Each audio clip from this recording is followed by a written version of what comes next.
happy Halloween! I'm sure you guys are all bracing for the sugar high your kids are about to experience. So today I'm going to show you guys 5 easy, festive ways to make Halloween food that's a little bit healthier. I'm Meg and I'm passionate about finding ways to make life with kids easier in the kitchen. So first up, we have Halloween sandwiches, and these are super simple. All you need to do is make your sandwiches and use the cookie cutter to cut them out. So today I've got, let's see, a pumpkin one and a ghost one. My one trick here is that I use frozen bread. So I make my sandwiches, peanut butter and jelly when the bread is frozen, and then I cut them out and then I thaw them. And that way they're not all smushed around the edges, but that's all you need to do. All right, banana ghosts are another really fun treat. All you're gonna need are some bananas, some chocolate chips, and then if you want, you can do popsicle sticks. And you're gonna take your banana, peel it right away, cut it in half, and then I've got 2 different kinds of chocolate chips. I have mini chocolate chips that I'm gonna use for the eyes, and I'm just gonna stick them right in to my banana here. And then I've got big chocolate chips, and that's what I'm gonna use for my nose. And I'm gonna have a nice little ghost.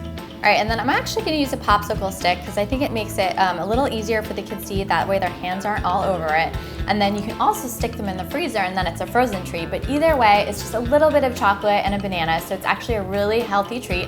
And ooh, it's kind of spooky. Clementine Jackolanterns. You can use tangerines, any kind of orange citrus. And then you're also going to need some kind of green thing to make it a stem. So you can use celery. Today I'm using snap peas because that's what I have on hand. And the first step is that you're going to want to peel your clementines. So I'll do that right now. Already looks like a pumpkin. And then all I'm gonna do is I'm gonna cut a little bit of my snap pea right off so that I can stick it into the stem. And now you have your own little pumpkin. Apple mouths, I saw them on Pinterest and I could not resist, and they are one of my favorites and definitely one of Avery's favorites. All you're gonna need are some red apples, a little bit of peanut butter, and marshmallows, and the marshmallows are why they're Avery's favorite. So all you do is you cut up your apple, which I'll do right now.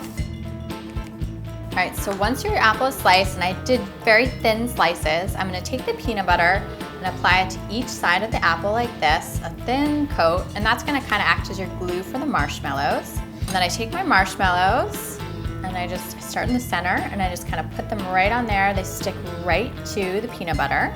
Take my top and I flip it right on there. And I've got a really cool looking mouth. All right, last up we have scary eggs, and we're gonna do them 2 ways. What you're gonna need are some hard-boiled eggs, a little bit of hummus, and then some whole black olives and some whole green olives with pimento. So the first way we're gonna do is the scary way, I way. So what I do is I take my hard-boiled egg and I slice it right in half. Take the yolks out. You could also do this with deviled eggs, so if you're into making deviled eggs, you could totally do this the same way. Today I'm gonna use hummus. It's a little bit easier and it's pretty healthy.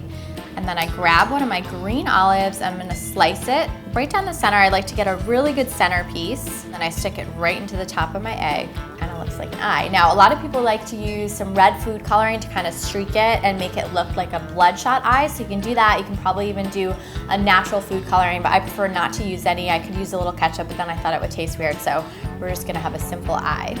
And then the second way we're gonna do are our spider eggs. So same thing, I've got my half an egg. I'm gonna scoop the hummus right inside of here. Then I'm gonna take my black olive. I'm gonna slice the body off, which is just gonna be the top, stick it right into the center. And then I've gotta cut my legs. I slice them right up, and then you're gonna stick it right on here.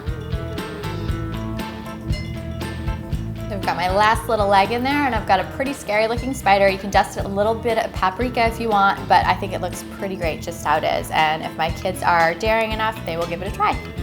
I hope you guys enjoy these Halloween treats. They're really a great way to fuel up before all that trick-or-treating that you guys are gonna do. And also I have a favor to ask you guys. If you guys would send us your best picks from Halloween, we're gonna post a few of our favorites to our Facebook page, so I would love that. So thanks for watching, and I'll see you guys next time. Bye guys. Princess Anna, what'd you get?